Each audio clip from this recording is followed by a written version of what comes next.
토트넘의 이번 시즌 목표인 유로파리그 우승과 리그 4위 진입은 어려울 것으로 보입니다. 오늘 본머스전 졸전으로 박싱데이의 줄줄이 패배가 전망되는 상황입니다. 현재 영국에서는 포스텍 감독과 토트넘 서포터와의 충돌이 화제가 될 정도로 분위기는 엉망진창입니다. 오합지졸 같은 선수들 사이에 끼어있는 손흥민이 불쌍해 보일 정도로 뒤죽박죽입니다. 토트넘이 본머스에 패배하면서 또 새로운 별명을 받았습니다. 토트넘은 스퍼시라는 치욕적인 별명에 닥터 토트넘이라는 조롱을 받았습니다. 2부 리그로 떨어지려는 최하위 팀에게 패배하면서 기사회생하는 마법을 부렸다는 의미입니다. 오늘은 영국 매체 BBC의 라디오 패널이자 전 본머스 감독인 토니 플리스는 토트넘은 꼭 지킬 앤 하이드를 보는 것 같다. 토트넘의 오늘 밤은 정말 형편없었다고 평가했습니다. 지킬 앤 하이드는 인간의 이중성을 풍자한 것이기 때문에 토트넘이 극과 극의 경기력을 보여준다는 점을 비판한 것입니다. 토트넘 팬들은 승점 자판기와 같은 자기 비하의 별명을 스스로 붙이기도 합니다. 승점이 필요할 때마다 토트넘을 건드리면 승점을 맥없이 내어준다는 의미입니다. 본머스전이 끝나고 난 후 영국 매체들이 일제히 화제로 크게 보도한 것은 토트넘 서포터들과 포스텍 감독의 충돌 장면입니다. 대대적으로 보도된 상황은 패배 이후 포스텍 감독을 향해 서포터들이 거친 발언을 쏟아냈고 여기에 포스텍 감독이 반박하면서 일어났습니다. 포스텍 감독은 종종 서포터들과 충돌하는 것으로 유명합니다. 지난 시즌 고의 패배로 아스널의 우승을 막아야 한다고 외치는 서포터들에게 분노하고 기자회견에서 맹비난을 퍼부은 사건은 잘 알려져 있습니다. 오늘도 서포터들이 화를 내면서 포스텍에게 거친 발언과 항의를 할 때에 포스텍도 지지 않고 덤벼들면서 충돌하였습니다. 주위에서 뜯어말리면서 충돌은 겨우 사그러들었습니다. 포스텍 감독의 평소 성격이라면 경기 후 기자회견에서 또 서포터들을 비난하고 조롱해야 합니다. 하지만 오늘은 나는 서포터들의 좌절과 실망을 이해한다. 나도 인간이기 때문에 거친 비난이 마음에 들지 않지만 받아들이기로 했다라고 말했습니다. 포스텍은 나는 일이 잘 풀리지 않을 때에 분노하고 좌절할 수 있다는 것을 알 만큼 충분히 살았다라고 말하기도 했습니다. 불과 얼마 전까지 서포터들과 충돌하고 멱살잡이를 불사할 것처럼 덤벼들더니 갑자기 다 이해할 만큼 나이 먹었다라고 설명한 것입니다. 포스텍은 이어 내가 말할 수 있는 것은 그 실망을 바로 잡을 것이고 그렇게 바로 잡을 때까지 계속 싸우겠다라고 다짐했습니다. 한성격하는 포스텍이 이렇게 얌전하게 대답할 정도로 오늘 본머스전은 충격적이었습니다. 영국 매체들은 토트넘의 들쭉날쭉 경기력을 지적하면서 토트넘의 선수들이 기가 죽었다고 지적했습니다. 토트넘이 이런 비판에 익숙해지면서 토트넘 선수들이 쉽게 좌절하고 있다고 우려한 것입니다.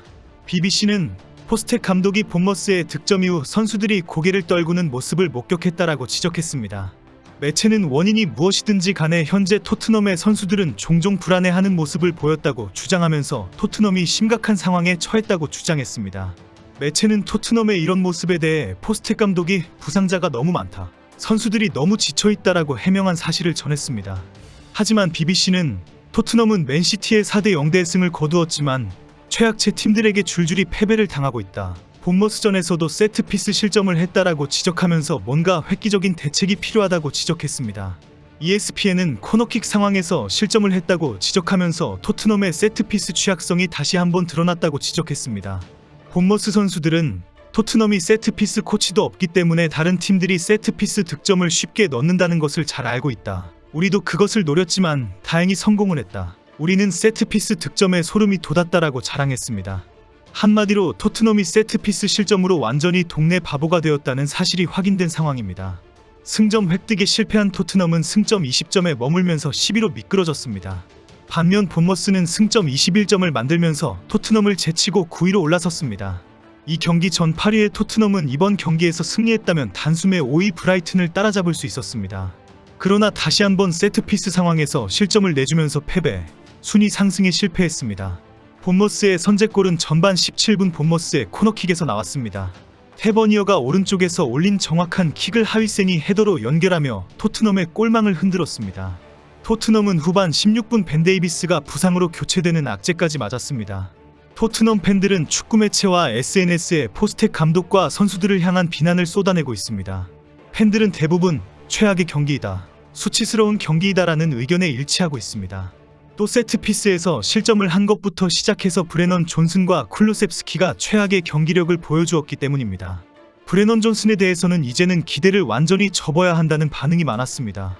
쿨루셉스키는 계속 넘어지고 공을 빼앗기면서 왜 저러는지 이해가 안 된다는 지적이었습니다.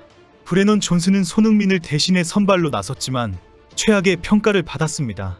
존슨은 풀타임을 소화하면서 후반전 손흥민, 티모 베르너가 투입된 후엔 오른쪽에서 주로 활약했습니다. 존슨은 이 경기 슈팅 0회와 기회 창출 1회, 상대 박스의 터치 2회, 크로스 성공 0회, 클리어링 0회, 가로채기 0회, 볼 리커버리 1회를 기록했습니다. 이에 풋볼 런던은 존슨에게 최하평점인 3점을 부여했습니다. 매체는 이번 경기에서도 왼쪽, 오른쪽 모두에서 조용했다. 거의 존재감이 없었다라고 혹평했습니다. 특히 메디슨에 대해서는 메디슨은 10경기마다 한 번씩 반짝 잘하는 선수이다라고 비난했습니다. 이런 지적에 달린 댓글은 세리머니는 화려하잖아라며 다트 세리머니리를 조롱하는 내용이었습니다. 손흥민에 대한 평가는 비교적 높은 평점을 부여했습니다. 이브닝 스탠다드는 투입 후 토트넘 전선에 활력을 더했다는 평가와 함께 6점을 부여했습니다. 드라고신과 브레넌 존슨이 최저평점 3점을 받았고 3개의 슈퍼세이브를 펼친 프레이저 포스터의 평점이 8점으로 가장 높았습니다. 풋볼 런던은 손흥민의 득점은 오프사이드가 되었다. 선수들에게 좋은 기회를 제공하는 패스를 줬다면서 평점 5점을 주었습니다. 축구 통계 전문 사이트 후스코어드닷컴은 손흥민에게 6.3점을 매겼습니다. 포스텍 감독은 손흥민 대신에 브레넌 존슨을 투입하면서 경기가 어려워졌다는 비판에 대해서 로테이션 차례였다라고 밝혔습니다. 손흥민을 투입하지 않은 것이 선발 경쟁에서 밀린 것이 아닌가는 지적도 있었습니다. 이 역시 그렇지 않다고 말했습니다. 포스텍은 경기가 너무 많고 부상자도 많다. 선수를 잘 운영해야 하는 상황이다. 지난 주말 풀럼전에는 쿨루셉스키가 교체로 뛰었고 오늘은 손흥민 차례였다고 설명했습니다. 포스텍 감독이 당장 사퇴해야 한다는 지적을 하면서 위약금을 아까워하는 레비 회장이 포스텍을 껴안고 있을 것이라고 주장했습니다. 오늘 경기는 6대0이나 8대0으로 끝나야 할 정도로 일방적으로 밀렸다고 지적하면서 도대체 토트넘의 경기력은 어느 정도인가라며 들쭉날쭉을 비난했습니다. 특히 세트피스에서 또 실점을 하면서 언제까지 토트넘이 이런 조롱을 당해야 하느냐? 포스텍의 고집으로 실점이 너무 많다라며 세트피스 코치를 채용하지 않는 포스텍에게 대한 비판을 쏟아냈습니다. 손흥민이 기량이 떨어진 것 같다는 아쉬움도 있지만 대부분 경기를 망친 브레넌 존슨과 메디슨, 쿨루셉스키에 대한 지적이 많습니다. 팬들은 무기력한 전반전을 보내면서 이제 본머스 킬러 손흥민이 들어오면 달라질 것이다라는 반응을 실시간으로 보냈습니다. 그리고 손흥민은 후반 15분에 투입된 후 엄청난 득점으로 환호를 했지만 오프사이드로 판정이 되었습니다. 문제는 토트넘의 팬들은 주말에 있을 첼시전에 대한 깊은 우려를 쏟아내었습니다. 벤 데이비스까지 부상을 당하면서 수비가 완전히 무너진 상태이기 때문입니다. 한국 축구 팬들은 엉망진창 토트넘을 지켜보면서 양민혁까지 걱정하고 있습니다. 손흥민은 조만간 빠져나오면 되지만 어린 양민혁은 또 무슨 고통을 당해야 하는지 답답합니다.